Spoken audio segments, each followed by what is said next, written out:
Hi everyone, divine 777 में आप सभी का स्वागत करती हूँ। मैं हूँ निधि। कैसे हैं आप? आई होप आप सभी स्वस्थ होंगे, सुखी होंगे और सुरक्षित होंगे। आप तो पहले ऐसे नहीं थे, आप तो बहुत अच्छे थे, पर आप तो बहुत बदल गए हैं। अगर आप ऐसा कुछ एक्सपीरियंस कर रहे हैं अपने प्यार के साथ, अपने उस पर्सन के साथ, तो डेफिनेटली ये रीडिंग आपके लिए। चलो देख लेते हैं आपके पर्सन ऐसा क्यों कर रहे हैं, डिफरेंट फीलिंग क्यों दे रहे हैं, अलग तरीके से व्यवहार क्यों कर रहे हैं आपके साथ में। तो angels universe and divine please guide करिए मुझे और बताएं जो मेरे व्यूअर्स हैं उनके पर्सन उनसे बदला बदला व्यवहार क्यों कर रहे हैं, बदले बदले से क्यों दिख रहे हैं, क्या सोच रहे हैं ये पर्सन आपके बारे में। चलो देख लेते हैं। सबसे पहला कार्ड यहाँ पर आ गया है थ्री ऑफ वॉन्ड्स का। Oh my God, first card. उसके बाद में है भाई two of wands. Wow, five of swords,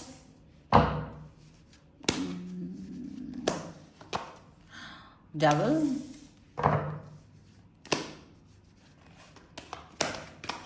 okay, ten of coins, nine of wands. See the cards, the fool, the moon. I think oh my god, you people are very innocent. Justice, one more card, that is three of coins. Okay, सबसे पहले अगर हम यहाँ पर राशियों की बात करेंगे, see here there is no love card, no cups, no emotional. Okay, just see all the cards जो भी अब यहाँ पर है वो Aries, Leo, Sagittarius, Libra, Aquarius, Gemini, Taurus, Capricorn and Virgo के पर्सन हो सकते हैं। यहाँ पाइसेस एंड लिब्रा स्ट्रॉन्ग है। यहाँ पर है six of wands, seven of swords and nine of swords and this is the world. दिखाया सपना ये भाई, तू मेरा है मेरा है मेरा है मेरा है करके। और डेफिनेटली इनका प्यार जो है ना बड़ा फीका फीका फीका फीका फीका फीका लग रहा है। और वो कार्ड तो यहाँ जो दिख रहा है ना, मैं दिखाऊं, दैट इज समथिंग कि अब वो चीज़ नहीं रही है। अब यहाँ कार्ड तो सारे के सारे आपके अपोज में आ रहे हैं। डेफिनेटली हम उन कार्ड्स को भी लेंगे जरूरत पड़ने पर। चीज़ें ऐसी हो रही हैं कि भाई तू पहले जैसा था ना अभी वैसा नहीं है। पहले तो जो थे ना, आए थे मेरी ज़िंदगी में तुम बहार बन के, ऐसी वाली सिचुएशन इन्होंने आपकी लाइफ में डाल दी थी। एंड रियली बहुत प्यार, बहुत ज़्यादा ऐसा कि बस दुनिया का सबसे बेहतरीन इंसान यही है। दुनिया भर में ये पर्सन आपके लिए इम्पॉर्टेंट था। इसके साथ अपने आपने फ्यूचर को बिल्ड कर दिया था। इसके साथ अपने लाइफ के हर एक चीज़ को, पहलू को आपने सोच रखा था। आपको लगता था मैं अपना फ्यूचर में इसके साथ ये करने वाली हूँ, वो करने वाला हूँ, ऐसा होगा वैसा होगा, हम साथ में यहाँ पर जाएंगे, ये घूमेंगे, ये बिल्ड करेंगे, वगैरह वगैरह वगैरह। There were so many things in your life. आप उसके अराउंड ही सोचते थे। लेकिन ये पर्सन का बिहेवियर अचानक से बदला हुआ नजर आ रहा है, जिसकी वजह से आप बहुत ज़्यादा परेशान हो। जो ये आपको पहले मतलब प्यार दिखाया करते थे, टाइम दिया करते थे, वो अब आपको टाइम नहीं देते, वो अब आपको प्यार नहीं दिखाते, वो आपके साथ में उस तरीके का कनेक्शन फील नहीं करते हैं। आप इस कनेक्शन को ढूंढने के लिए आप हमेशा तैयार रहते हो कि चलो ठीक है, आप अंडरस्टैंड करने के लिए हमेशा तैयार रहते हो कि चलो ठीक है, चीज़ें शायद अच्छी हो जाएंगी, शायद ये बिजी हैं, शायद इसके पास काम है, शायद ये है। मैच्योर लव, एडल्ट लव आप सोचते रहते हो। एडल्ट लव का मतलब है आप अंडरस्टैंड करने की कोशिश करते हो कि इस पर्सन के पास में कुछ काम है, ठीक है। लेकिन आपको हमेशा ये फील होता है कि आप ही इसमें अंडरस्टैंडिंग करते रहते हो। कब तक करेंगे आप अंडरस्टैंडिंग, कब तक करेंगे आप इस अंडरस्टैंडिंग को लेकर के, क्या करोगे? अंदर से तो आप टूट रहे हो, बिखर रहे हो, ओवर थिंकिंग कर रहे हो, परेशान हो रहे हो, और आपके परिवार के लोग आपको इस तरह से देख करके और भी ज़्यादा दुखी हो रहे हैं। ये चीज़ यहाँ पर साफ साफ नज़र आ रही है। ये चीज़ यहाँ पर बहुत ही क्लियरली नजर आ रही है। अब अगर देखा जाए तो ये पर्सन क्या कर रहे हैं, ये पर्सन आपसे दूर भागने की कोशिश कर रहे हैं। Maybe some other work, third party, कोई भी चीज़, बस आपसे दूर जाना है। बस उनको और कुछ क्या करना है लाइफ में वो तो नहीं पता, बट आपसे दूर जाना है। जैसे कि आप पहले पर्सन थे उनकी लाइफ में जिसके साथ वो टेस्ट कर रहे थे कि भाई किसी व्यक्ति के साथ कैसे छल कपट किया जाता है, कैसे उसके साथ रहा जाता है। तो आप पहले पर्सन हो सकते हो, आप पहले व्यक्ति हो सकते हो, और आपके लिए पहला व्यक्ति हो सकता है। बट आप इस प्यार में बहुत अच्छे से डूब गए थे, आपको लगा था यार पहला एंड लास्ट है, बट इनके लिए था पहला एंड टेस्ट है, दैट्स इट। आपके लिए पहला प्यार था, आखिरी प्यार था, लेकिन इनके लिए पहला प्यार एक टेस्ट था, जैसे जो चूहों पे करते हैं वैसा। तो आपके लिए यानी कि ये पर्सन जो है ना, इनको लगा हाँ ऐसे ऐसे रहा जाता है, ऐसे ऐसे इस पे ये चीज़ की जाती है, वो चीज़ की जाती है, ये मेरी लिमिटेशन है, वो बहुत सारी चीज़ों को लेकर के अब आगे बढ़ रहे हैं। वो अब पहले जैसे नहीं है, इनका प्यार जो है ना दोगला है, दो तरफा बातें करते हैं, दो तरीके की चीज़ें को बोलते हैं, दो तरफा इनका जो है बिहेवियर है, रिएक्शन है, कनेक्शन है आपके लिए। उनका बहुत ही अलग तरीके से थॉट्स है, इनकी इनकी सोच ही अलग है आपके लिए। आप इस समय समझ नहीं पाते हो कि इनको करना क्या है। जब ये कुछ भी कह रहे हैं ना उस पर ये आपके सामने वो ट्रस्ट वर्दी बनते ही नहीं है। डबल स्टैंडर्ड बातें करते हैं, डबल स्टैंडर्ड चीज़ें करते हैं, और कुछ कर देते हैं तो ऐसा लगता है जैसे एहसान कर दिया हो आपके ऊपर। आपके साथ में कोई बहुत बड़ा, आपको कोई टाइम दे करके आपका मतलब आपको भी मज़ा नहीं आता। आपको भी सोचते हो यार मुझे ये वो पर्सन वैसा नहीं है जैसा ये था, ये वो पर्सन नहीं रहा जो हम मुझको पहले स्टार्टिंग में मिला था। आपसे झगड़ा करना, क्रोध करना, क्योंकि ये टेस्ट कर रहे थे भाई, तुम प्यार में पड़ गए थे, बस इतनी ही गलती है। अब इनके साथ ये हो रहा है कि आपका वो देख रहे हैं, आपसे लड़ाई करते हैं, झगड़ा करते हैं, और आप रोने लगते हो। आप पूरी तरह से इनके साथ में फ्यूचर देख चुके हो, डिमांड कर चुके हो, और अगर आपको लगता है ये पर्सन मेरे से दूर गया तो मैं इस व्यक्ति के बगैर अपना फ्यूचर मुझे नहीं समझ आता, मैं क्या करूँगा।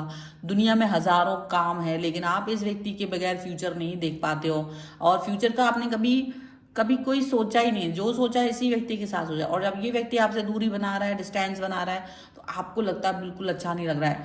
आपको लगता है कि मैं क्या करूँगा, तो आप बहुत परेशान हो जाते हो। आपको लगता है सब चीज़ें टूटी बिखरी हुई हैं, और आप उस टूटे और बिखरे हुए सिचुएशन में बहुत ज़्यादा अपने आप को कहीं ना कहीं बुरा फंसा हुआ पाते हो। एंड इनका ये होता है, ये आपसे डिमांड्स करते हैं, बुरी बुरी डिमांड्स करते हैं। डेविल का कार्ड है, मे बी आपसे गलत डिमांड्स भी करते होंगे आप, और आप उनको पूरा करते हो, क्योंकि आपको लगता है कि अगर मैंने ये नहीं किया तो ये मुझसे दूर चला जाएगा, ये मुझसे नाराज हो जाएगा, ये मुझसे गुस्सा हो जाएंगे। And this is really bad. अगर if you are doing something like that, just stop it. अगर आप कुछ भी ऐसा कर रहे हो ना तो तुरंत रुक जाओ। ऐसा कुछ भी नहीं करना है, कोई भी चीज़ नहीं देनी है, चाहे वो पैसा हो, चाहे वो कोई तरीके की पिक्चर हो, कुछ भी कुछ भी। अगर ये आपसे कोई भी गलत डिमांड कर रहे हैं, आपको वो नहीं करना है, because this person is not loyal, not healthy. Okay, आपके साथ में ये रिलेशन में हेल्दी नहीं है। आप किसी भी तरीके से इसके लिए घुटनों पे मत झुकिए, क्योंकि ये पर्सन के साथ जो आपने फ्यूचर देख रखा है ना, वो फ्यूचर इसने आपके साथ नहीं देखा हुआ है। इसने सिर्फ बात की थी कि ऐसा ऐसा कोई इसका इमेजिनेशन था, बट इसने आपसे बात की थी। बट आप इस चीज़ के लिए बिच जा रहे हो, अभी मत बिचो, क्योंकि जो आप सोच रहे हो ना, ये पर्सन वैसा नहीं सोच रहा है। ये पर्सन आपको प्यार दिखाता ही नहीं है, और आप ये सोचते हो यार ये बड़ा दोगला पर्सन है, इसने मेरे साथ में जो भी कुछ किया था। आपको बहुत ज़्यादा बुरा लगता है, आप उसको याद दिलाने की कोशिश करते हो ना, तो आपको लगता है आप नहीं कर पाओगे। ये आपको बेइज्जत करते हैं अपने ही दोस्तों के सामने, अपने ही किसी लोगों के साथ में रहते हैं, और अगर आप कुछ कहना चाहते हो तो कह नहीं पाते हो, क्योंकि अकेले में आपको टाइम ही नहीं देते हैं, और देते भी नहीं है। और देते हुए हैं टाइम तो बहुत कम बात करते हैं, कोई ना कोई काम का बिजीनेस दिखा देते हैं, और अपने फ्रेंड्स के साथ होते हैं या कहीं ऐसे लोगों में घिरे होते हैं जहां आपकी बेइज्जती होती ही है 100%। और ये चीज़ आपको बहुत ज़्यादा बुरी लग रही होती है, आप इस चीज़ को बहुत बुरा फील करते हो, क्योंकि आप इनको बहुत प्राइवेट रखते हो, आप इनके साथ के रिलेशन को बहुत ज़्यादा इंपॉर्टेंस देते हो। आपने इनको ईश्वर बना दिया अपनी लाइफ में, लेकिन इन्होंने आपको ईश्वर नहीं बनाया है। इनका जो दोगला प्यार है, इनका जो दोगलापन है लाइफ में, वो आपको समझ में आ रहा है कि ये धीरे धीरे धीरे धीरे करके ये मूव ऑन कर रहे हैं, ये धीरे धीरे करके आपसे डिस्टेंस में जा रहे हैं। ये तो न्यू स्टार्ट, न्यू बिगनिंग कर रहे हैं, और आप इन्हीं के साथ रह पा रहे हो। आप इन्हीं के बारे में सोच रहे हो, आप इन्हीं को इमेजिन कर रहे हो। आपका इमेजिनेशन इनके बाहर नहीं जा पा रहा है, इनसे इतर आप नहीं जा पा रहे हो, बिकॉज आप बहुत डीप थॉट्स में चले गए हो, आप बहुत दुख में चले गए हो। इसमें गलती सिर्फ इतनी है कि आपने ज़्यादा ट्रस्ट कर लिया, आपने ज़्यादा ट्रस्ट कर लिया है। डोंट वरी, आपको कर्मा मिला है, ये तो सच है। देखो, ये अगर आप किसी ऐसे ट्रैप में फंस गए हो तो कर्मा तो है, देखो डेफिनेटली मिल गया है। आप हाथ जोड़िए, रोइए मत, हाथ जोड़िए ईश्वर से, कहिए कि ठीक है मुझे कर्मा मिला, ये पर्सन के रूप में लेसन मिला, I also learn and just be very strong. आपको स्ट्रांग बनने की ज़रूरत है, डेफिनेटली आपको स्ट्रांग बनने की ज़रूरत है। इस तरीके की डीप थॉट्स में आप जाकर के परेशान होकर के कुछ भी प्राप्त नहीं कर पा रहे होगे, क्योंकि ये इसको तो नहीं मिलने वाला है। बट ये जरूर है कि इसको जस्टिस आपको मिलने वाला है, जस्टिस तो आपको मिलेगा, जस्टिस तो मिलेगा। इसको कर्म लगे, ये अपने कर्म बंधन यहाँ बांध रहे हैं, आपको दुख पहुंचा करके, आपको मैनिपुलेट करके, आपको बहुत ज़्यादा परेशान करके, ये कहीं ना कहीं अपने जो इनका जेस्चर है ना, वो कहीं ना कहीं ऐसा है कि ये अपने आप को आपसे मतलब आपके साथ में बांध करके आपको पूरा फेल करा जरूर है, लेकिन इनको भी मिलेगा। थर्ड पार्टी सिचुएशन में जब जाएंगे ये, या कोई भी ऐसी सिचुएशन होगी, तो वहां इनको बहुत बड़ा धोखा मिल सकता है, जो कि जस्टिस के कार्ड के बाद आया है। तो डेफिनेटली ये चीज़ तो होगी, पर इन्होंने आपके साथ में बहुत ज़्यादा ऐसी सिचुएशन क्रिएट कर दी है जहां पर आप बहुत दुखी हैं, परेशान हैं। बट यही है कि आपको परेशान नहीं होना है, अपने आप को पॉजिटिव रखने की बहुत ज़्यादा ज़रूरत है। और इनको जो कर्मा मिलेगा वो तो एक डेफिनेटली मिलेगा। और अगर आपको लगता है ये रीडिंग आपकी कनेक्ट होती है और कर्मा मिलना चाहिए, तो यस कर्मा करके 1111 करके आप रीडिंग को क्लेम कर सकते हैं। ये लिखिए कॉमेंट बॉक्स में, ताकि ये रीडिंग को आप क्लेम कर सकें। वीडियो लाइक करना, चैनल भी सब्सक्राइब करना है, ताकि आप इस रीडिंग को बहुत अच्छे से क्लेम कर सकें। पर्सनल रीडिंग अगर आप चाहते हैं तो व्हाट्सएप नंबर आपकी स्क्रीन पर है। रीडिंग स्टार्ट होते हैं केवल 199 रुपए से। मिनी रीडिंग से लेके डिटेल रीडिंग तक करवा सकते हैं आप मुझसे। न्यूमरोलॉजी, वास्तु, कुंडली और टैरो कार्ड से संबंधित किसी भी रीडिंग के लिए आप मुझसे कनेक्ट हो सकते हैं। आपको ये वीडियो कैसा लगा मुझे कमेंट बॉक्स में जरूर बताइएगा। मिलते हैं एक नई रीडिंग के साथ जल्दी, तब तक देखते रहिए divine tarot 777। Thank you for watching, bye.